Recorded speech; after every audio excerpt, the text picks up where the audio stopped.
Why did you choose this political science as an optional? What is the very basic difference between the management and the administration? There are two terms, the cooperative federalism and the competitive federalism. How different are they and which is most important? How pragmatic do you think India's nuclear doctrine is? So you were born in Haryana? Yes, ma'am. So what is the sex ratio of Haryana? Tell me, what are some of the health benefits of cycling?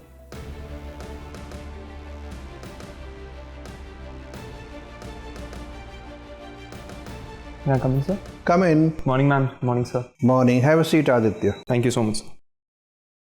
Comfortable? Yes, sir. Tell us something about yourself. Sir, I am 23 years old. I completed my 12th class from Bluebell School International, Kailash Colony. I've done my graduation in business administration from Dayalbagh Educational Institute, Agra. My hobbies are singing Hindi film songs and ghazals, playing the flute, and cycling. Very good. Why did you choose this political science as an optional? So the main reason for this was it matched a lot with the GS syllabus, and the availability of materials, the availability of guidance in this subject was more, and I was also interested in pursuing this subject further. So which part of the subject you are more interested in? Sir, I would say international relations is quite a interesting part of this. Okay, very good. We study the ideas of Plato and Aristotle. Sir. Why? What's the relevance of these ideas today? So the relevance is we must always connect with the philosophical part of political science, because the foundational aspects that have been long understood and long recognized, we must not wander from them, because they form the basis of human understanding of such concepts. And the theory of ideal state that Plato has given, and the balance that Aristotle has brought in with his practical aspects as well, I think that brings in a good foundational understanding of such concepts so that those can be further developed. So do you think that the ideas of Chanakya or Vishnugupta are equally important?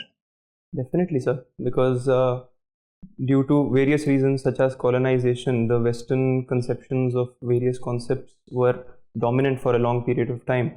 But now that the Eastern part of the world is also growing, we see that the relevance of such concepts has increased, and definitely in the international relations and foreign policy of India. Gupta Empire survived for a pretty long period. Sir.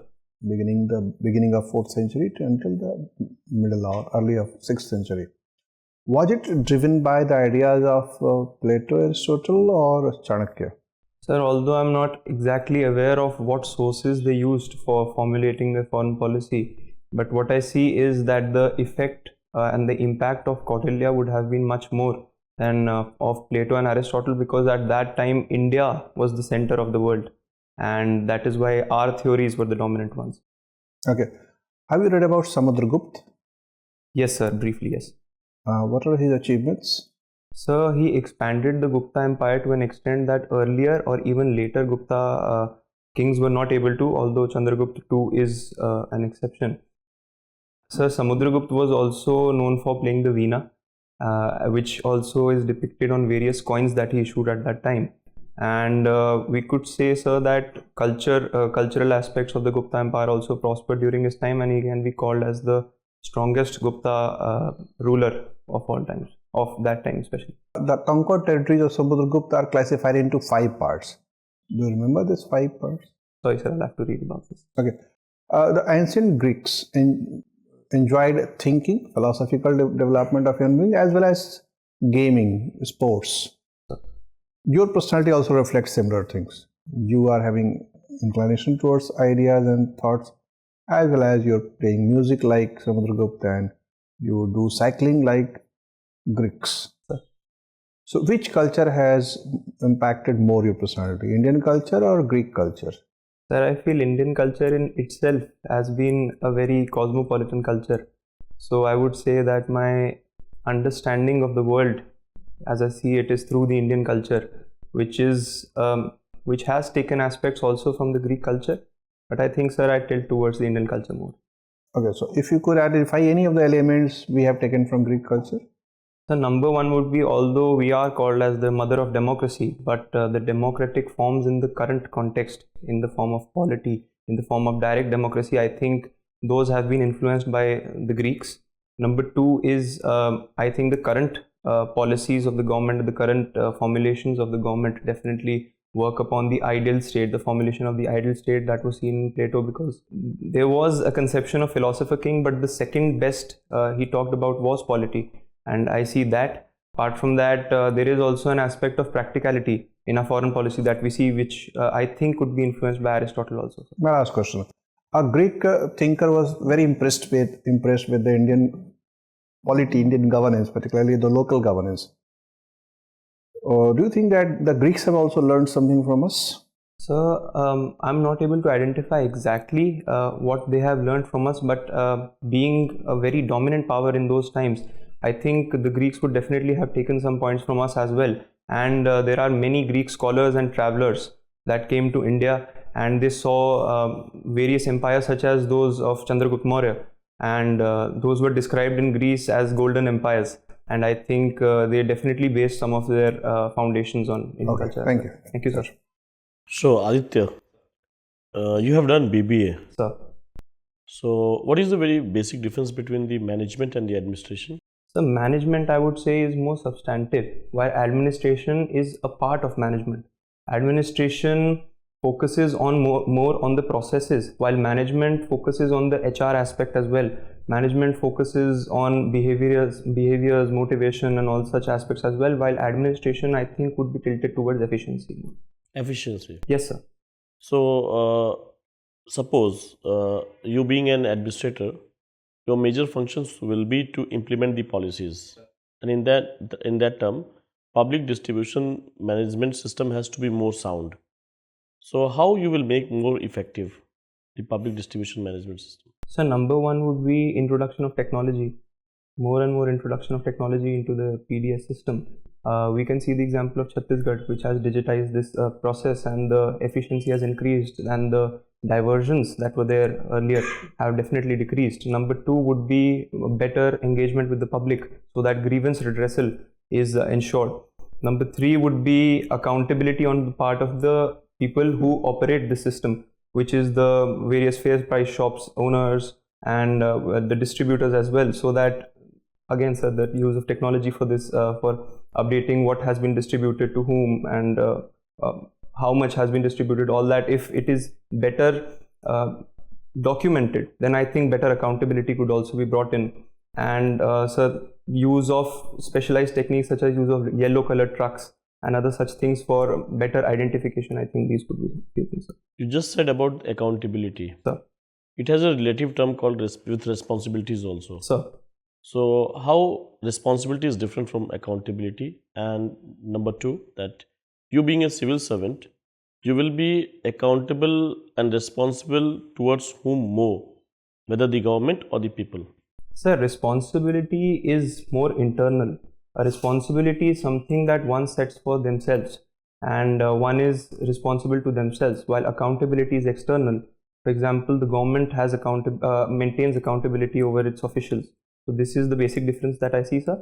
Number two of the question would be, sir, I would be responsible towards the people, because it is ultimately the people who I serve, but the accountability to the people is through the government.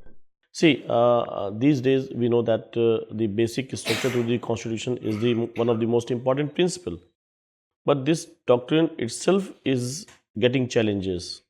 So why is it so? So one is that it is not exactly a defined thing. It is not mentioned in the constitution itself, and this has been not exactly invented, sir, but it has been interpreted from the constitution by the Supreme Court. And that is why, sir, the clash between the executive and the Supreme Court and the judiciary does happen, because there are allegations that it is quite arbitrary, while the judiciary maintains that this is necessary for the protection of the constitution. It means there is a differences between the parliamentary supremacy and the judicial supremacy. Yes, sir, it's a balance between the two. Anyway, see, there are two terms, the cooperative federalism and the competitive federalism. How different are they, and which is most important for as of now? So cooperative federalism would be the working of the states amongst themselves, and also amongst the center and the states to promote a common development program for the development of the nation. That is cooperative federalism, that various units of the federal government that we have work together. While Sir, I'm sorry, could you please repeat the second term, please? Competitive federalism. Sorry, sir. So competitive federalism is where it is also healthy practice, sir, where different units of the federal government that we have, they compete amongst each other to perform better in terms of development. And in terms of their importance, sir, I think the importance is balanced and it is different in terms of what kind of objectives we want. In terms of performance, sir, sometimes competitive federalism is more important. For example, performance in terms of development indicators, the performance in terms of water quality, air quality. I think their competitive federalism is more important. And for national developmental goals, I think cooperative federalism is more important. Okay. See, when we see under Article 60 to the Constitution, it's all about the President's taking oath. And in that, he takes oath to preserve, protect and defend the Constitution of India. So, how will you differentiate between preserve, protect and defend? So, preserve would be to, like the basic structure doctrine has been devised by the judiciary, in the same manner, so preserve would also be the preservation of the foundational concepts that our founding fathers have put in the constitution, and president has a role to protect them. The protection of the constitution would be from those factors that try to disrupt or that try to harm our constitution in any way. And third term would be, sir? Defend. Defend, sir. So defend would be that the president must align with the values. The president's ideology must align with the values of the constitution, and he or she must be able to defend the constitution in any way possible. My last question. I was going through a newspaper and in that it was mentioned that in article that the way Trump administration is going on, and it's quite possible that in 2027 or 28 some of the states from the US going to get secede. So is it possible for USA that the state may get parted? So unlike the Indian federal system, the US federal system provides much more autonomy to the states, and although I think the central administration of the US would not allow such a thing and would fight against this, but I think in the long run the states are more autonomous than what we consider those to be in India, and I think this could be a possibility, sir. Aditya. Sir. How pragmatic do you think India's nuclear doctrine is? So currently I feel that the nuclear doctrine is quite pragmatic because we maintain minimum deterrence, and that is why we do not have to build a lot of stocks for nuclear supplies, because one is that it is destructive, and it starts a downfall of all the neighborhood also. The Pakistan would also be encouraged to increase its stocks if it were not for minimum deterrence. Apart from that, sir, we are a very responsible nuclear power who believe that we will only retaliate and not attack. So I think it is quite pragmatic. So that is the key central idea of this entire doctrine, that is no first use. Sir. Consider a hypothetical scenario, because currently we are living in a very volatile neighborhood. Any sensible madman, although this combination in itself is an oxymoron, but why would anyone use a single nuke against any country? Provided when you have clearly outlined this in your doctrine that the retaliation is going to be massive, why would anyone use a single nuke against you? So one is that, as you rightly pointed out, sir, that person is a madman, and what the kind of developments that we see in Pakistan and the kind of destruction of the democratic institutions in Pakistan by Field Marshal Asim Munir, I think such power, such concentration of power, the person is not held accountable anymore, and any decision taken by him or her could be very irrational. And sir, it is just irrationality that can provide this, and also, sir, some kind of it is some kind of necessity on their part that they think that they are being threatened by the world and they are looking at a downfall, so they must highlight themselves to the world. This could be two possible reasons. So it is essentially only the good faith that we are relying in, that the neighboring country is not going to go this route. Sir. Essentially, there is an exact possibility of this thing happening. So do you think that the time has now come that India should consider revising its nuclear doctrine? Maybe deviate away from the no first use policy? Sir, I think for such factors, India, being a very responsible nuclear power, must not look at such factors very, very seriously, because the no first use is a very prudent doctrine in my opinion. And sir, again, India cannot be provoked so lightly, and I feel that the nuclear threats are quite empty, because the country would not be doing this, because the country and the leader also know that the world powers will completely go against them. Fair argument. And this was very clearly evident post Operation Sindoor also. We called their nuclear bluff. Right? Yes, sir. My next question to you is, where is Bagram Air Base located? Sir, Iran? Iran? Sure? No, sir, I'm not sure. I'll have to. Or Afghanistan?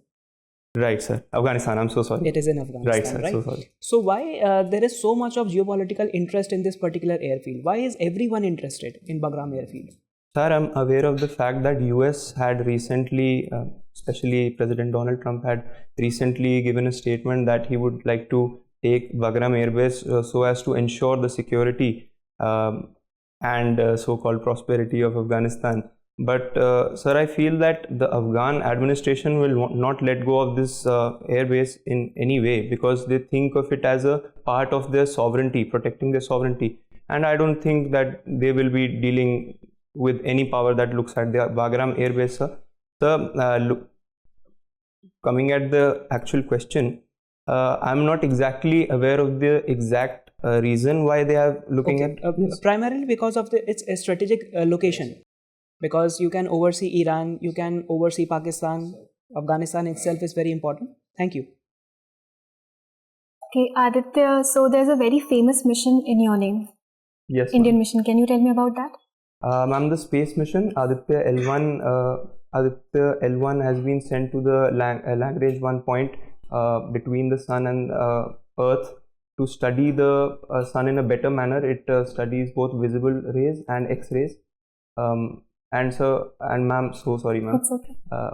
And this is the mission. So which year was it launched? Ma'am, what I can recall is it was launched last year in 2024. 23. Sorry, ma'am, I'll read more It's about okay. this. And how many Lagrange points do we have? Ma'am, 5 Lagrange points are there. 2 are at the extreme ends. 1 is behind Earth, 1 is behind the sun, and 1 is in between. So any particular reason we chose L1? Ma'am, it is first of all, it is easier to reach, and it would be the best possible region for the kind of observations that we want for the sun. Although Lagrange point 3 and 5 are also great for observing the sun, but currently the level of development that we had achieved for the Aditya L1 mission, Lagrange 1 point was the best possible that we could have reached currently. Okay. So you were born in Haryana? Yes, ma'am. So what is the sex ratio of Haryana? Ma'am, in 2011 census, it was around 860, more than that. But currently, the recent surveys show that it is around 912. And the child sex ratio? I think this is the child sex ratio, and the actual sex ratio is a bit higher. Okay. So are there any particular policies that Haryana government has been following to improve the sex ratio in the state? Yes, ma'am. Ma'am, one is the central policies, which is the ban on prenatal determination of the sex. One is definitely that. Number 2 is Beti Padhao Beti Bachao scheme, and another is the Sukanya Samriddhi Yojana, which opens a account for the girl child and which matures at the age of 18. And some other local policies are also there, where certain panchayats in collaboration with various agencies such as Nanne Chen in Panchkula, they celebrate the birth of girl children. These are a few things that come to mind. So particularly in this generation, we see like our mothers, so they have mostly contributed to unpaid domestic work, Yes, right? ma'am. So in this light, can you explain hidden economy, the concept of hidden economy to me? Ma'am, the hidden economy are those aspects of the economy which are not exactly included in the calculation, which are not included in the GDP overall of our economy, and which are actually very important and operate at the background of the economy to hold it up. So are they all productive work, or is there any illegal activity also involved? Definitely, ma'am. The illegal work is a huge part of it, the black economy that we have. And it is said that the black economy is approximately 50% of the actual economy in India. And yes, ma'am, that actually creates a huge problem for India. There are a few things that have been done, the formalization of various industries has increased so that such incidents can be better reported, and the money laundering, etc., has been tracked better, and such laws such as PMLA has been enacted. But I think we need to work stronger in this field. Okay. So rupee depreciation has been happening. Yes, it ma'am. has hit its low. So, and RBI also cut its basis point, this 25 basis points on repo rate. So do you think it is going to improve the situation or to worsen it further? There are various factors at play here. So if we directly see, then the cutting in basis points would make borrowing easier. So that could increase exports for us, and that could ultimately balance out our currency. But I think we are in a crawl-like situation of our currency currently, and the managed change in our currency I think it will continue to fall for some time because of the unstable geopolitical environment. But I think the intervention by RBI through rupee and dollar buying and selling in the forex market, I think that could regulate it to some extent. Right. Okay. So you said you're interested in ghazals. It's Yes, ma'am. mentioned in your DAF. Okay. So there's, I think, Jashn-e-Rekhta ongoing as an event in Delhi right now. Yes, ma'am. Planning to attend? No, ma'am, not right now. Okay. So do you think ghazals have received their due share of importance, or they are still sidelined when it comes to comparing it with the general Bollywood music or things that we have? I think before the entry of Jagjit Singh ji into the ghazal arena, it definitely did not get its share enough. And during his time, it was at its peak, and I think it got its share. But again, I think there has been a sort of downfall of ghazals in the Hindi film industry, because even other kinds of music that were earlier semi-classical, any genre that was semi-classical, I think that has reduced to some extent because of the westernization that we see in the Hindi film music industry. Yes, ma'am, and I think the share should increase. Okay, my last question to you would be about an increasing trend in the youth these days. It's about bhajan clubbing. If you're not aware, I'll explain. Kindly So explain. yeah, so it's like the people, instead of clubbing on regular Bollywood music, they will just recite bhajans. They'll sing, they'll praise the Lord and everything. Okay, ma'am. So why do you think this is increasing in the youth? I mean, if you look at the past generations, bhajan and satsang was something that we connect with the elderly population. Yes, ma'am. Now, why is that we see this culture more in the early 20s or early 30s? Why do you think the shift? Number one is, I think, my generation especially, and also the members of the earlier generation, I think they want some kind of cultural connect more. And I think they also want to balance it out with westernization. So this trend could be because of this, because this is a very interesting concept that I don't think will let the Indian traditions die down, and it will actually popularize it globally. So I think this generation is quite intelligent in that. So do you think it has got something to do with the mental stress levels, or? Yes, yes, ma'am. The mental stress levels have definitely increased, and various reports such as given by Lancet, they show that especially in this generation, due to various things such as work pressure also and study pressure, other such things, reduction in physical sports and other such things, I think that has increased the mental toll, and such things, especially music, is a stress buster. So this is the reason. Yes, ma'am. Thank you. Hi, Aditya. What's the full form of FDTL? Ma'am, FDTL is flight duty time limits. You understand I ask you because you've mentioned in your DOF your father is a commercial pilot. Yes, ma'am. Tell me something about the Indigo row that has been in the news recently. On the Indigo fiasco currently is that the FDTL norms that were given by the DGCA in January 2024, they were to be applied in phase 1 in July 2025, which was done.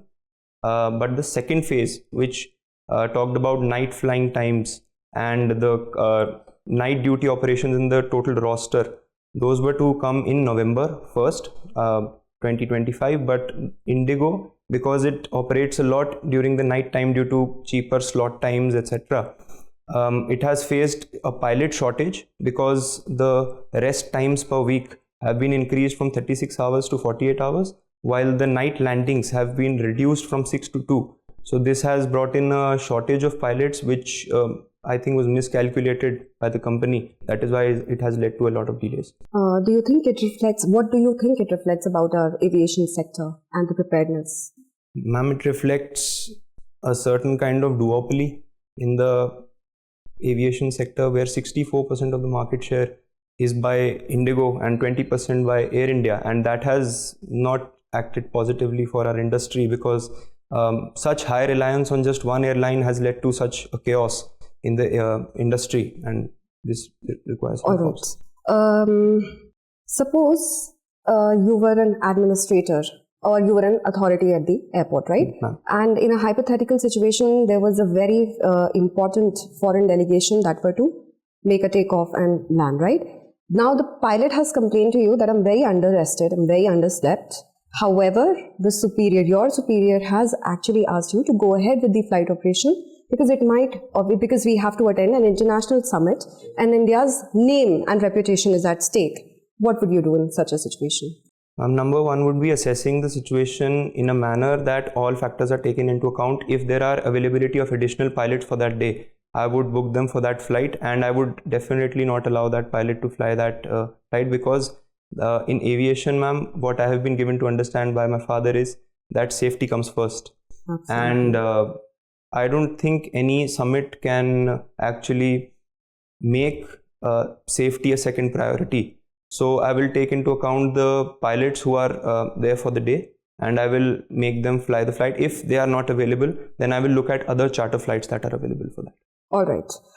Tell me, what are some of the health benefits of cycling? One is that in the future, for example, during old age, the knees issue that crops up, that reduces to some extent because the exercising of the quads, the glutes, as well as the muscles surrounding the knees get developed. Number two would be it is a very good cardiovascular exercise. So the current problem of heart disease that is in my generation, that could decrease. And number three is mental health also, ma'am, because it is a stress buster and it kills anxiety. So if asked which is more beneficial, running or cycling or gymming, what would you say? Ma'am, I think all three of those have different reasons for why the people pursue them. If for basic fitness, I would suggest running to those who do not like cycling, and cycling to those who do not like running, and gymming to those who like neither. Yes, ma'am. Gymming to those who like neither. No, ma'am, not exactly that, but gymming to those who may not like to engage every day with the external surroundings in a way that maybe the facilities are not close to them, or they will not be able to do those things close to them. I would and those who want to focus on specific muscle groups, I think running and cycling are more towards cardiovascular exercise. All right, fair enough. Name a couple of famous flautists from India. Number one would be Pandit Hari Prasad Chaurasia. Number two would be his son, who has continued his legacy, Pandit Rakesh Chaurasia.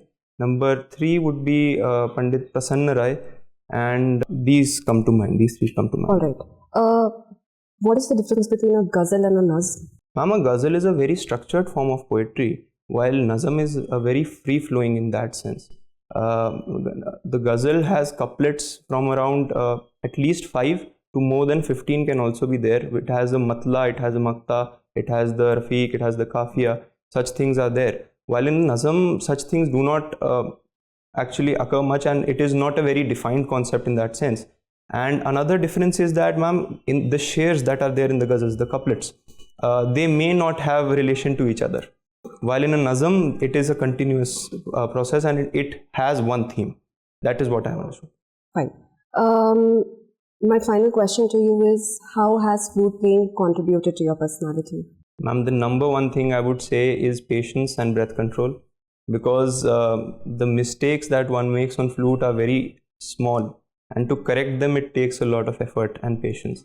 Number two would be, it has taught me stress management, because the breathing techniques that one has to pursue for playing the flute, that definitely contributes to this.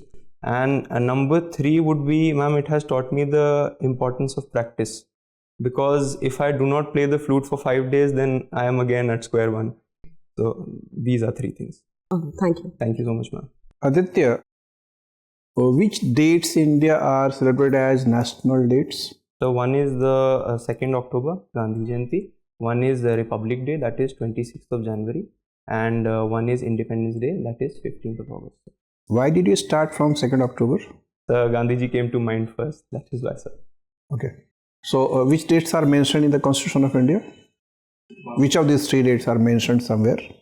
So the enactment of the Constitution that was done on 26th November 1949 is mentioned over there. The enactment of various things such as the national song, which is Vande Mataram, and national anthem that were done on 24th January, that is also mentioned.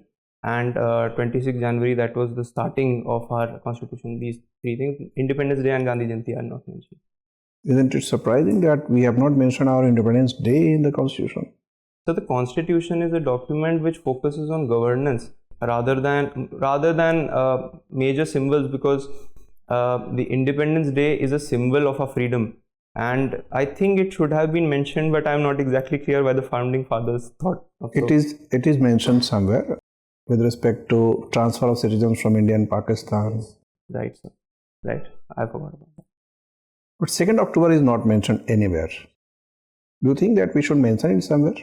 Sir, I think it can be mentioned in the fundamental duties part of Constitution, where every citizen must participate in the celebration of this great event, which the father of our nation, as he was called by Sri Subhash Chandra Bose, I think that should be celebrated because the values that he stood for. So it is a big omission by the Parliament of India in the last 75 years that they have forgot to mention it.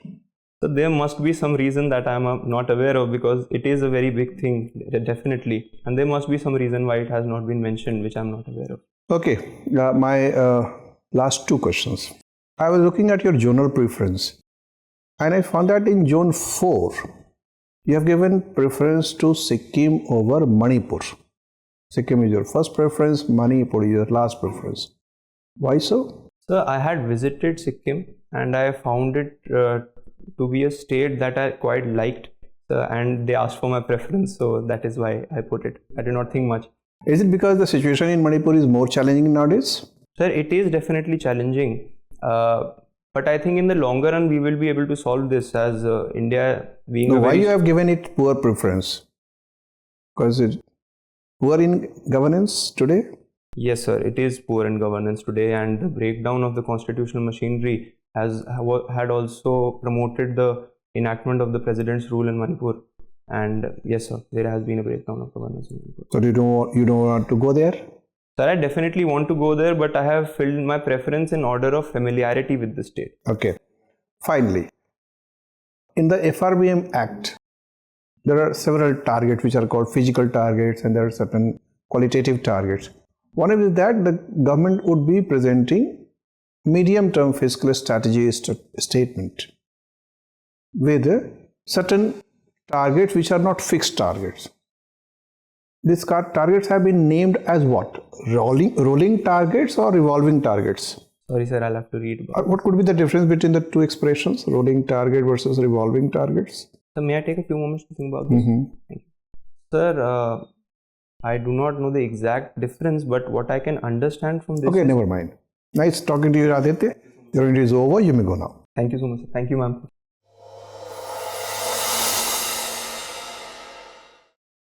Have your seat, Aditya. Thank you, sir. This is your second attempt? Yes, sir. What happened in the first one? Sir, I could not pass prelims, sir. Okay. So how did you improve on that? Sir, I understood what the test actually was, and I think I took it quite lightly last time. Okay. You are serious about interview this year? Yes, sir. Are you taking it lightly? No, sir, not at all. Okay. Good. So you'll have to work on all the... See, your performance was very impressive. Thank you, sir. But because we are very hopeful about your success this year, that we'll suggest that don't leave any stone unturned. Definitely. So your journal preparation was not properly done. Yes, sir. Particularly, they are sensitive nowadays to northeastern states. As a student of political science, you have read about northeast, locust policy, etc. Sir. I hope that you could come with some smart answers. Of course, both kind of territories require very efficient administrators. Whether they are well-governed states require efficient administrators so as to take the state to a new stage, and poorly governed states also require some challenge. Those administrators who are ready to accept challenges. Yes, sir. But they are ready to accept challenges to stabilize the governance kind of thing. Sir. So there is no, you shouldn't have a sense of apology that, okay, why couldn't I choose for Manipur? Because just that, okay, Sikkim as, I want to make Sikkim as an example, ideal state for other states to follow. Maybe I have got some scheme in mind. So think in that terms. Your sitting is good, your dress sense is good. Most of the answers, questions you answered very nicely, effectively. Every member was very happy with your performance. You could also avoid greed. If you are tempted to answer every question, it says that you are having a strong element of greed in your personality. Every person has got greed, but optimum level is fine. More is not required. So false answers, whether it is your answer about your first attempt in answering Bagram related question, your first attempt in answering sex race related question, your first attempt in answering 15th August, whether mentioned or not in the Constitution, you may politely accept it. I don't remember actually. Sir. You can also request, if you are attracted to make a guess, you can request them. I'd like to make a guess, if you permit. Right, sir. About 2nd October, your answer is too honest. Okay. That's for 75 years, Parliament has been making omissions. Think about more pleasant answers. Mm-hmm. Has any country of the world has got a constitutional tradition of mentioning the name of Father of Nation in the Constitution? Right. If you have, then you can think about that we are having precedence. Yes, sir. Otherwise, if it is, there are certain called democratic traditions which are not mentioned in the Constitution. Definitely. Britishers have not mentioned many things in their Constitution. Actually, they do not have their Constitution. Yes, sir. But through their traditions and customs, they are having good governance. Other things are very good. We are very happy and hopeful that you'll be getting through this year only. Thank you, sir. You'll be getting very good score.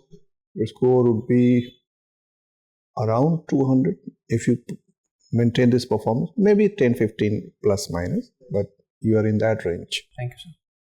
So just keep it up and make certain couple of corrections. If you have any question, you can ask. Sir, just one thing. I was repeatedly recommended to not guess from my side and only guess if the panel member asks me to guess. This is what I suggested, that if you are tempted to answer a particular question where you're not very sure, yes, sir, seek permission. Otherwise, don't answer. Politely accept it that I don't know. I'll have to read about it. Sir, understood. All the best. Thank you so much. Thank you, ma'am. Thank you, sir.